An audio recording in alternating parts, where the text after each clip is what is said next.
It is Friday, April 30th from Draft Shark Studios East. I'm here at the NFL Draft Retreat, the annual one for Draft Sharks. We had to take it off last year, but back at it this year. I'm Matt Schaff, and I'm by myself, so I must be talking about defensive players. We've got the first round of the NFL Draft out of the way. It took half the round before we started seeing defensive guys go off, pretty much. We got some corners early, but linebackers, edge players started going after that. Those are the guys that we're more interested in for our rookie drafts and for redraft, and we'll get to some of those guys right now. First off, every single linebacker and edge player who went in the first round last night is a speed score winner. I'll get to some of those specific numbers both as I talk about each player and in upcoming articles on DraftSharks.com, and of course in my rookie rankings that will be coming out after the NFL draft. So right now, though, let's go one by one through some of the guys who could be most impactful or not, depending on where they landed.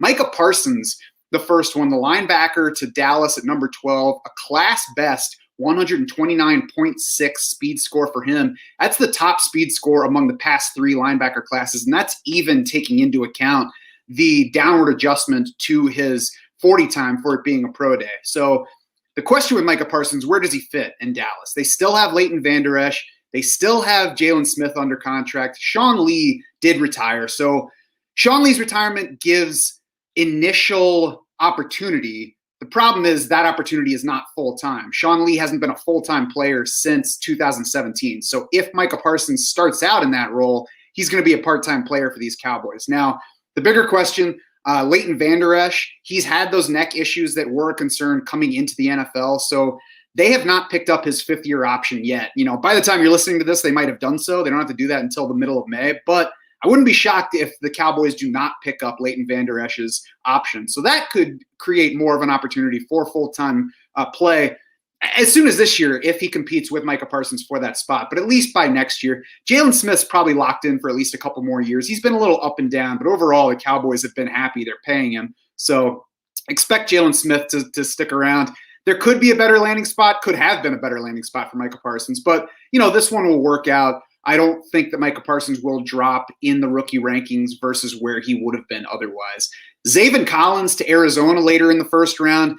The question here is how he fits with Isaiah Simmons and what his arrival means for Isaiah Simmons, really. Simmons was the first-round pick of Arizona last year, going even a little bit earlier than Zaven Collins did. Simmons never really settled into a regular full-time role, though, last year. He played some on the edge. He played some inside, but never played at a starter level at inside linebacker. So is the Zaven Collins pick a signal that Isaiah Simmons is just going to be kind of a versatile piece that's moving around and playing different spots and not settling into an off-ball linebacker role?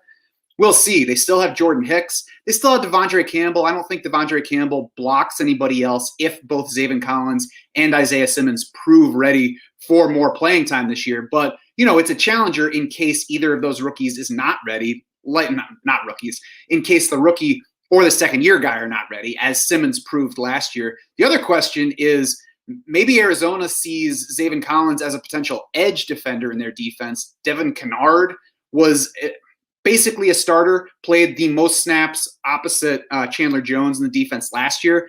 So maybe they see Zaven Collins taking some of that away from Devin Kennard. You know, we'll see how it all works out. Collins did have 25 career tackles for loss over 32 games at Tulsa. He also had 4 interceptions last season, though, so he's not simply a come-forward player. He can also play in coverage. Huge guy. Again, we'll watch and see what the Cardinals coaches have to say about his role. Jamin Davis probably had the best landing spot of round one among these linebackers. Number 19 to Washington. The top 3 linebackers on the Washington depth chart heading into draft weekend: John Bostic, Cole Holcomb, Josh Harvey-Clemens.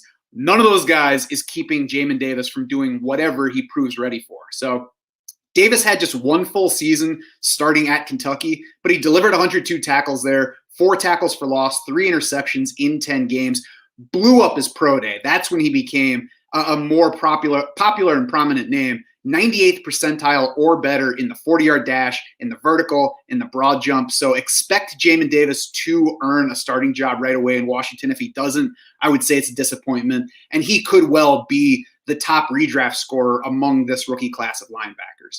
Jaelan Phillips wound up being the first edge defender off the board to Miami at 18. I like it. I think Jaelan Phillips is a better pass rushing prospect than Kwity Paye.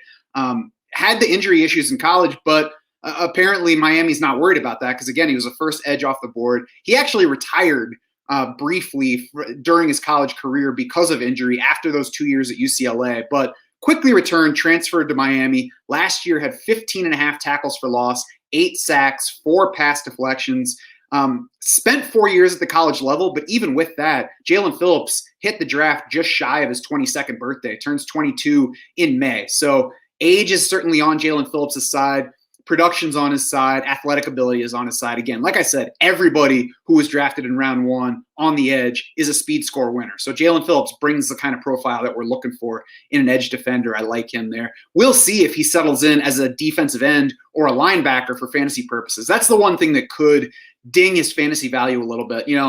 Let's hope that we're all getting a little closer to these commish sites, just naming all these guys edge players and not differentiating between defensive end and linebacker, because that's, it's a difference that doesn't need to happen, and it changes the values kind of artificially when they're all basically doing the same thing at the NFL level. But, for now, that's what we're working with. We'll see exactly where Phillips settles in on that front.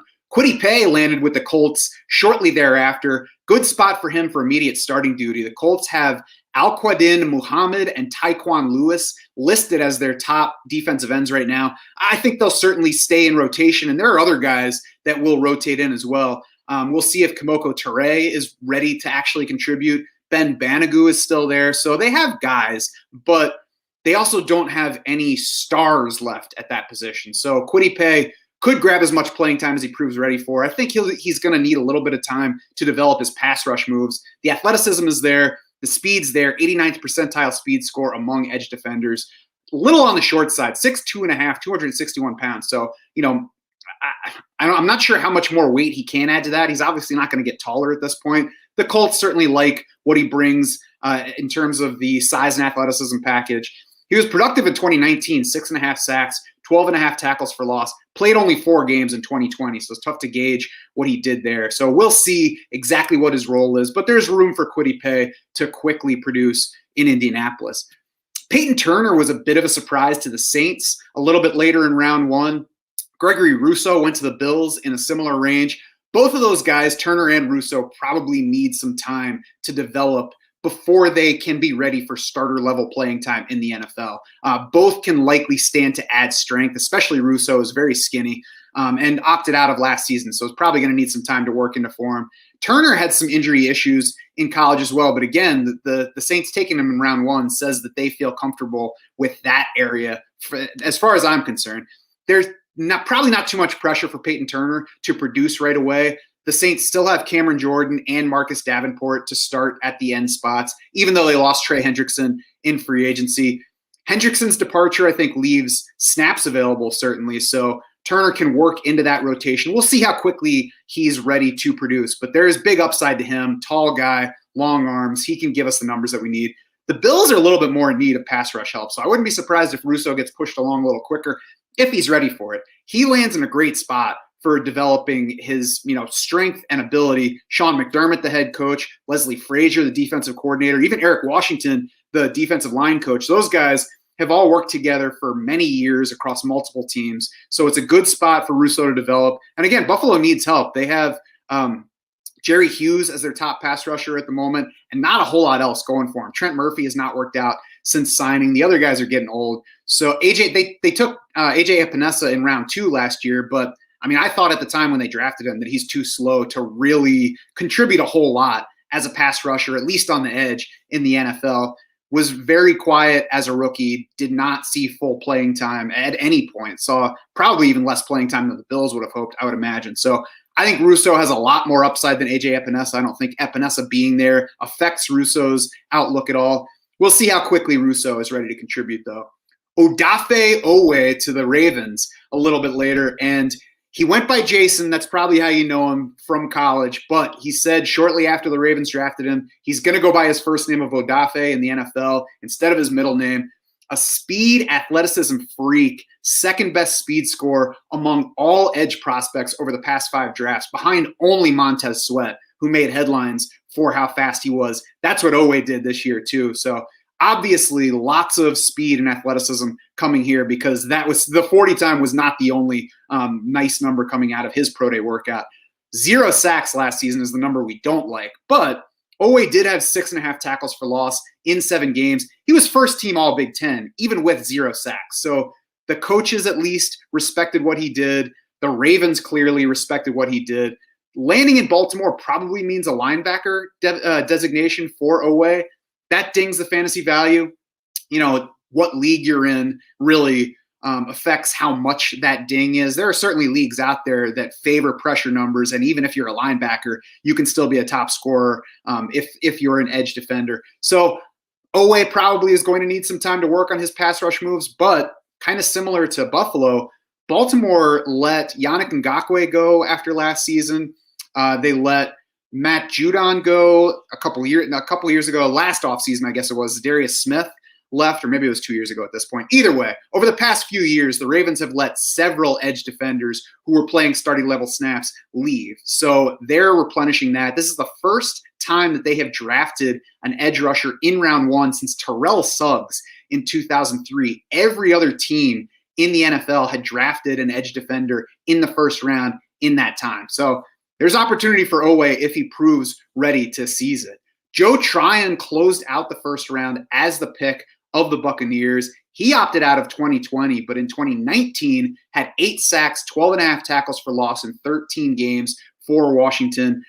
In Tampa Bay, he has time to develop. He's behind Jason Pierre-Paul. He's behind Shaq Barrett for now. Shaq Barrett's signed at least through 2023, so he's going to be there for at least the next 3 years. JPP, though, is only signed through this coming season, and it's going to be his age 32 campaign. So we could see Jason Pierre-Paul be gone as soon as 2022. Maybe Joe Tryon's ready to take over that spot. Maybe that's a factor on whether they try to re-sign JPP or let him walk. But either way, Joe Tryon's an upside guy, lands in a good spot.